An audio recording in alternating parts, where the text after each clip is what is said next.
Chapter 1. Summary of events during the Master's wanderings. The full truth of this odd matter is what the world has long been looking for, and public curiosity is sure to welcome.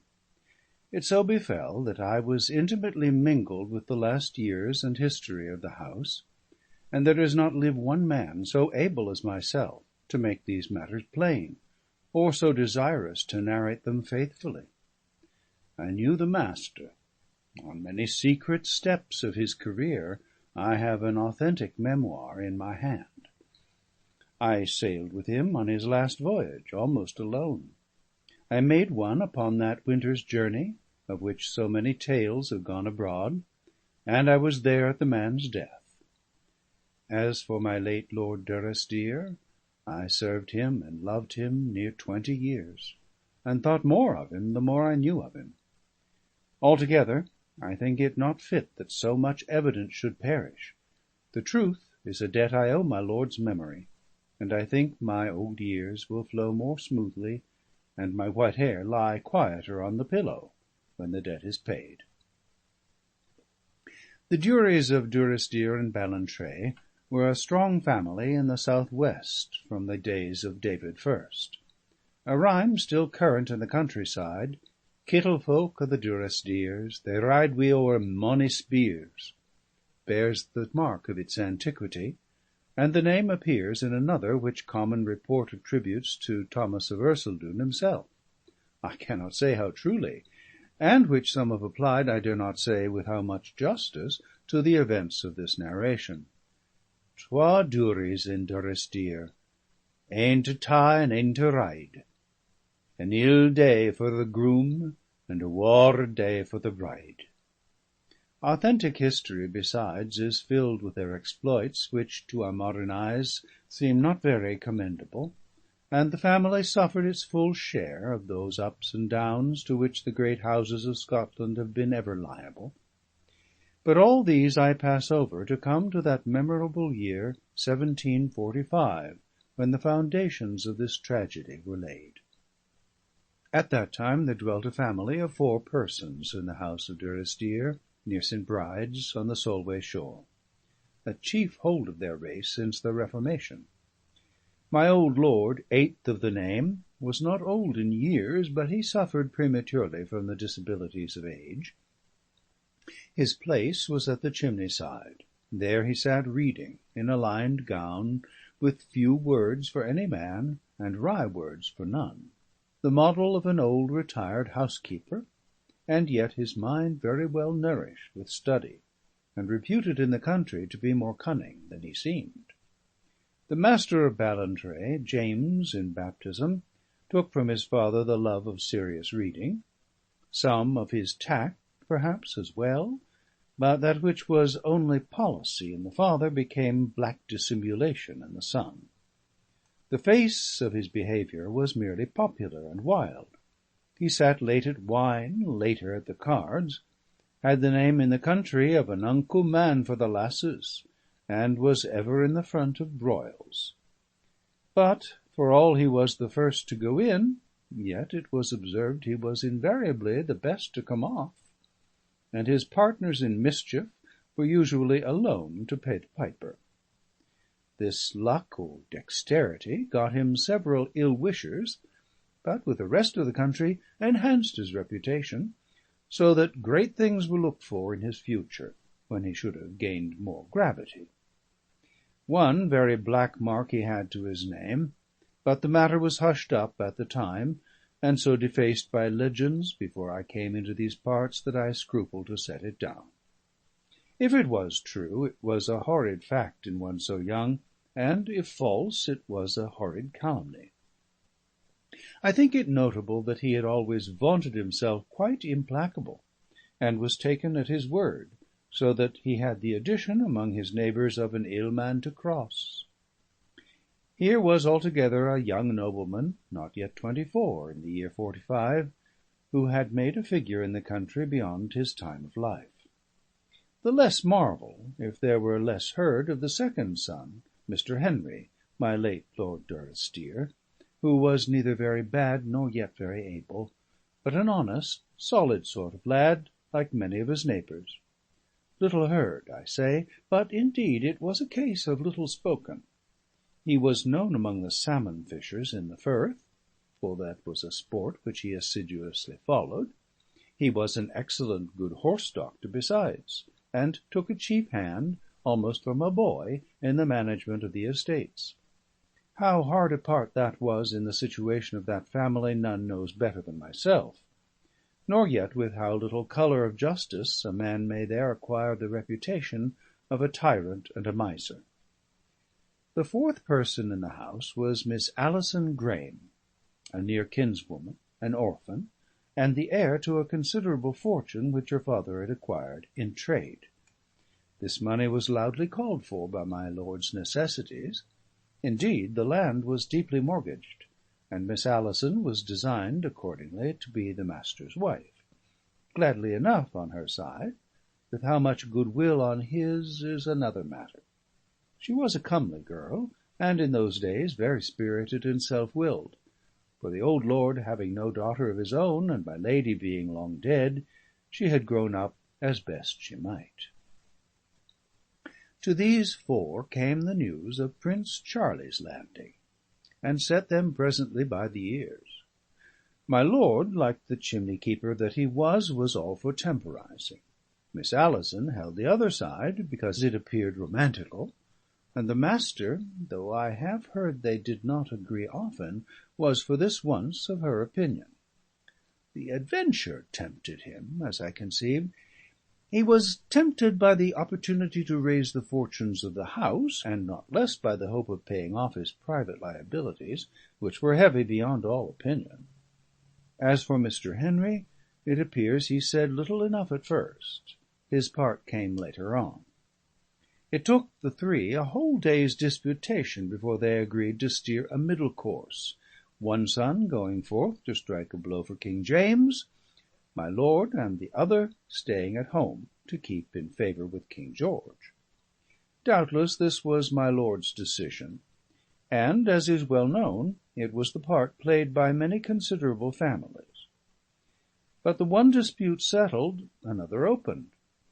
For my lord, Miss Alison, and Mr. Henry all held the one view, that it was the cadet's part to go out, and the master, what with restlessness and vanity, would at no rate consent to stay at home.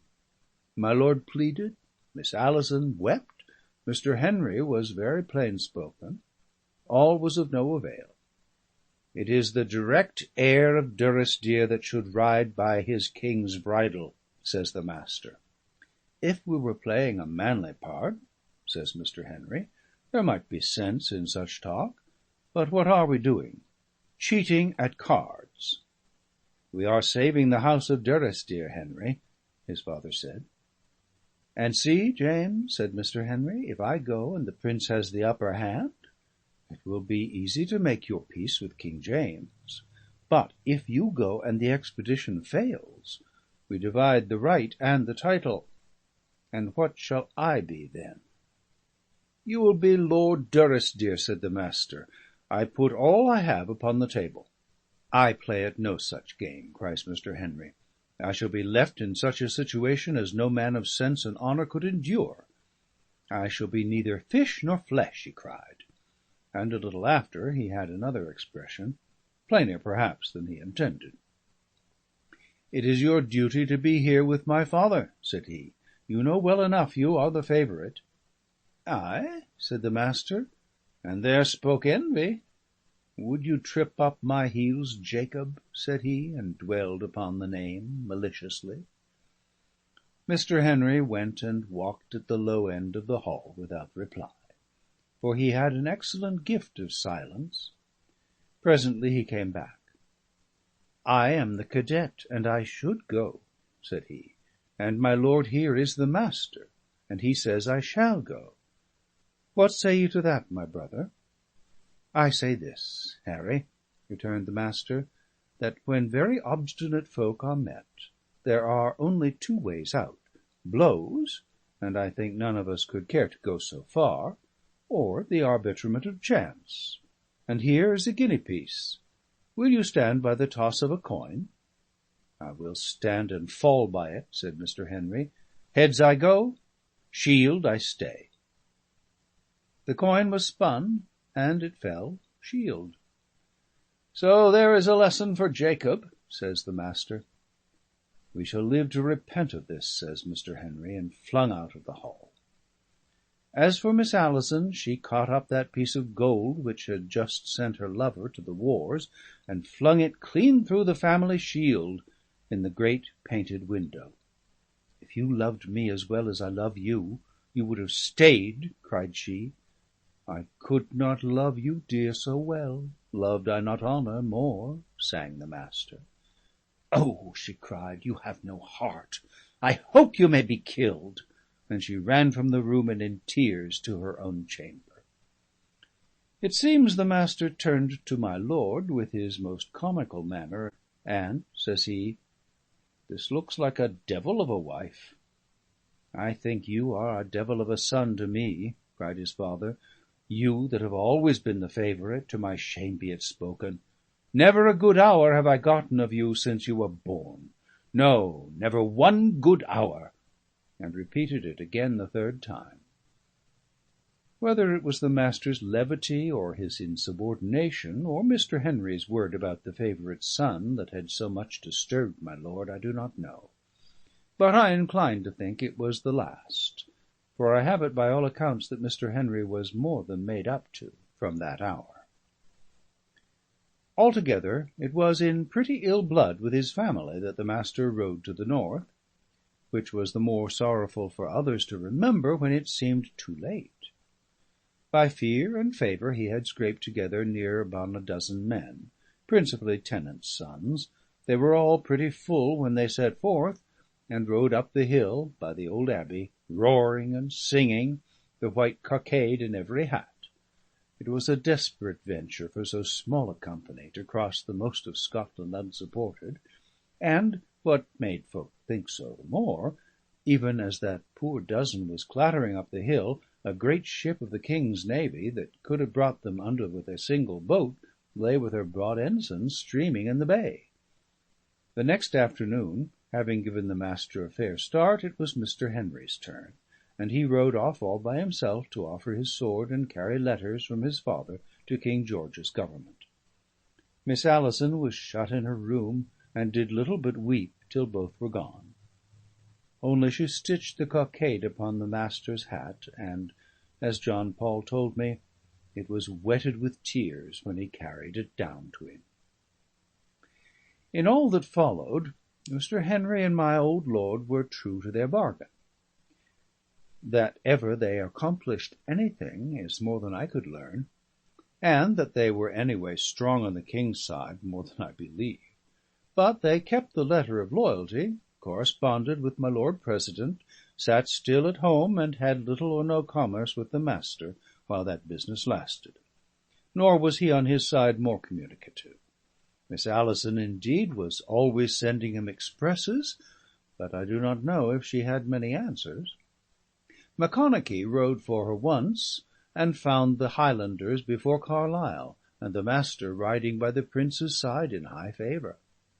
He took the letter, so Macconochie tells, opened it, glanced it through with a mouth like a man whistling, and stuck it in his belt, whence, on his horse passaging, it fell unregarded to the ground.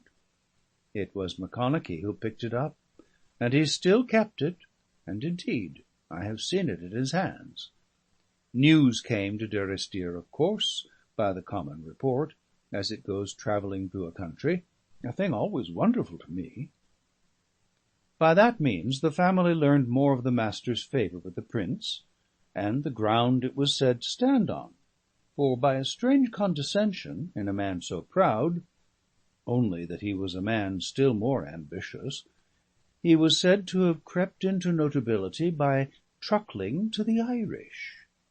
Sir Thomas Sullivan, Colonel Burke, and the rest were his daily comrades, by which course he withdrew himself from his own countryfolk.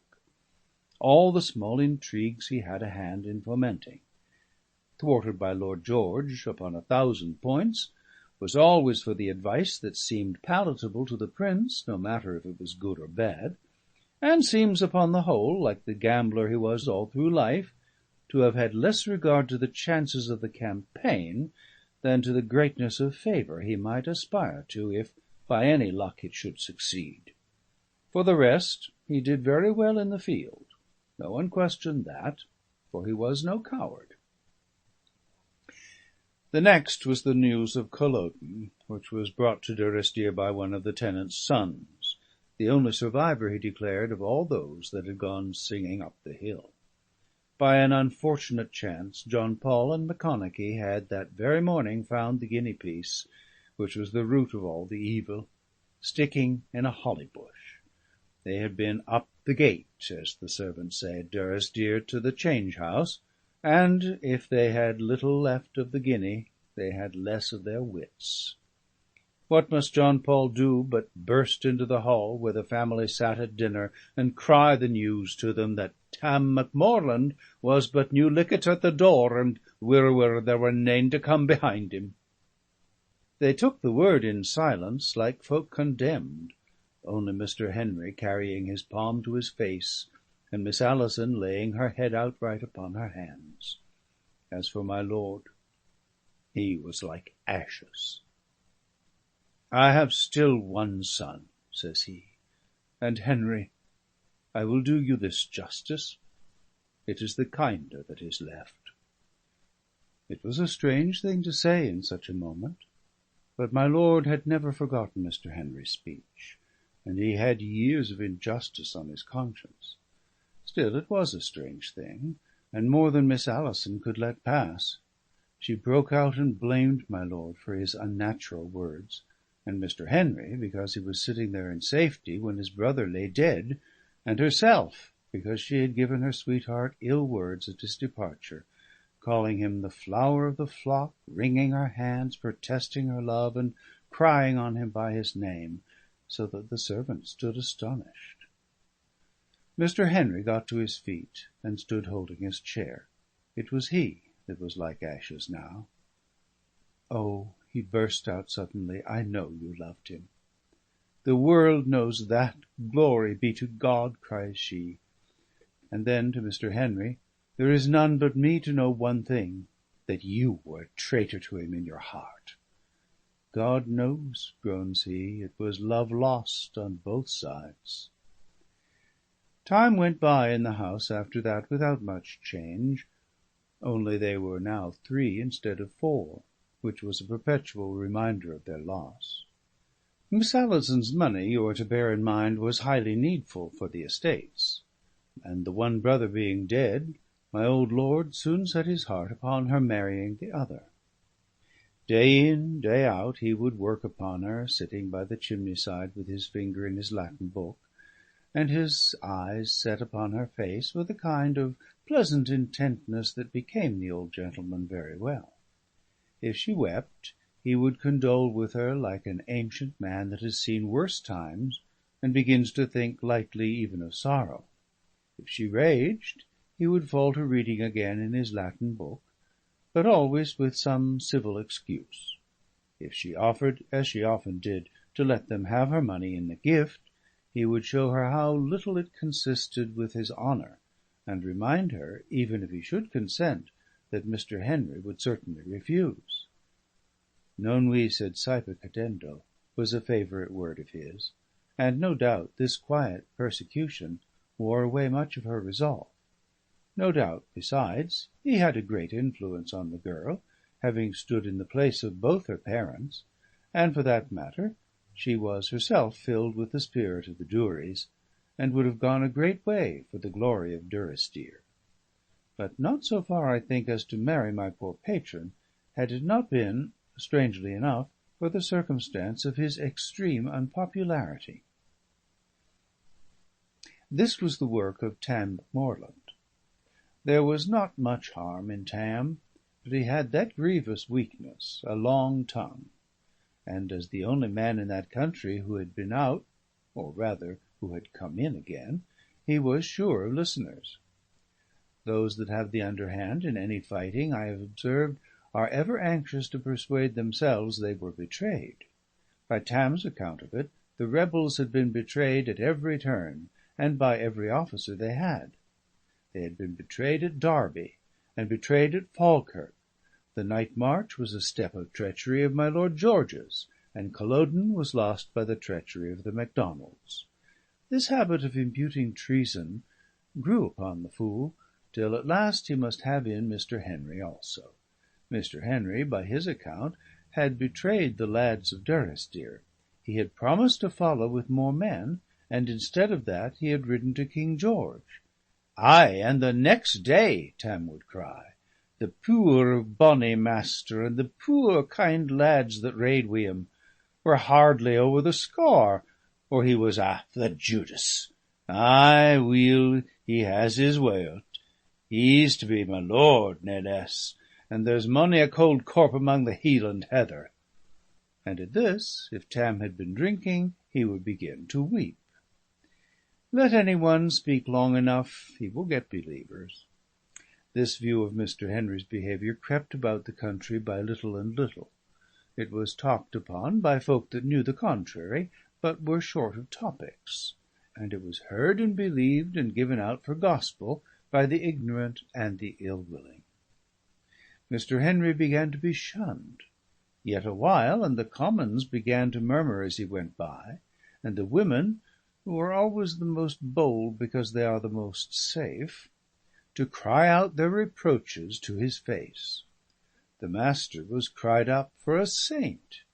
It was remembered how he had never any hand in pressing the tenants, as indeed no more he had, except to spend the money. He was a little wild, perhaps, the folks said, but how much better was a natural wild lad that would soon have settled down than a skinflint and a sneck-draw, sitting with his nose in an account-book to persecute poor tenants. One trollop, who had had a child of the master, and by all accounts had been very badly used, yet made herself a kind of champion of his memory. She flung a stone one day at Mr. Henry. "Whaur's the bonny lad that trusted ye?" she cried. Mr. Henry reined in his horse and looked upon her, the blood flowing from his lip. "Ay, Jess," says he, "you too? And yet you should ken me better." For it was he who had helped her with money. The woman had another stone ready, which she made as if she would cast, and he, to ward himself, threw up the hand that held his riding-rod. "What! Would ye beat a lassie, ye ugly?" she cries, and ran away, screaming as though he had struck her. Next day word went about the country like wildfire that Mr. Henry had beaten Jessie Brown within an inch of her life. I give it as one instance of how this snowball grew, and one calumny brought on another, until my poor patron was so perished in reputation that he began to keep the house like my lord. All this while, you may be very sure, he uttered no complaints at home. The very ground of the scandal was too sore a matter to be handled, and Mr. Henry was very proud and strangely obstinate in silence. My old lord must have heard of it by John Paul, if by no one else, and he must at least have remarked the altered habits of his son. Yet even he, it is probable, knew not how high the feeling ran. And as for Miss Alison, she was ever the last person to hear news, and the least interested when she heard them. In the height of the ill-feeling, for it died away as it came, no man could say why, there was an election forward in the town of St. Bride's, which is next to Durrisdeer, standing on the water of Swift. Some grievance was fomenting, I forget what, if ever I heard, and it was currently said there would be broken heads ere night, and that the sheriff had sent as far as Dumfries for soldiers. My lord moved that Mr. Henry should be present, assuring him it was necessary to appear for the credit of the house. "It will soon be reported," said he, "that we do not take the lead in our own country." "It is a strange lead that I can take," said Mr. Henry, and when they had pushed him further, "I tell you the plain truth," he said, "I dare not show my face." "You are the first of the house that ever said so," cries Miss Alison. "We will go all three," said my lord, and sure enough he got into his boots, the first time in 4 years, a sore business John Paul had to get them on, and Miss Alison into a riding-coat, and all three rode together to St. Bride's. The streets were full of the riff-raff of all the countryside, who had no sooner clapped eyes on Mr. Henry than the hissing began, and the hooting, and the cries of Judas, and "Where was the master?" and "Where were the poor lads that rode with him?" Even a stone was cast, for the more part cried shame at that, for my old lord's sake, and Miss Alison's. It took not 10 minutes to persuade my lord that Mr. Henry had been right. He said never a word, but turned his horse about, and home again, with his chin upon his bosom. Never a word said Miss Alison. No doubt she thought the more. No doubt her pride was stung, for she was a bone-bred Dury, and no doubt her heart was touched to see her cousin so unjustly used. That night she was never in bed. I have often blamed my lady. When I call to mind that night, I readily forgive her all, and the first thing in the morning she came to the old lord in his usual seat. "If Henry still wants me," said she, "he can have me now." To himself she had a different speech. "I bring you no love, Henry, but God knows all the pity in the world." June 1st, 1748, was the day of their marriage. It was December of the same year that first saw me alighting at the doors of the great house, and from there I take up the history of events as they befell under my own observation, like a witness in a court. End of chapter 1. Recording by Thomas Copeland.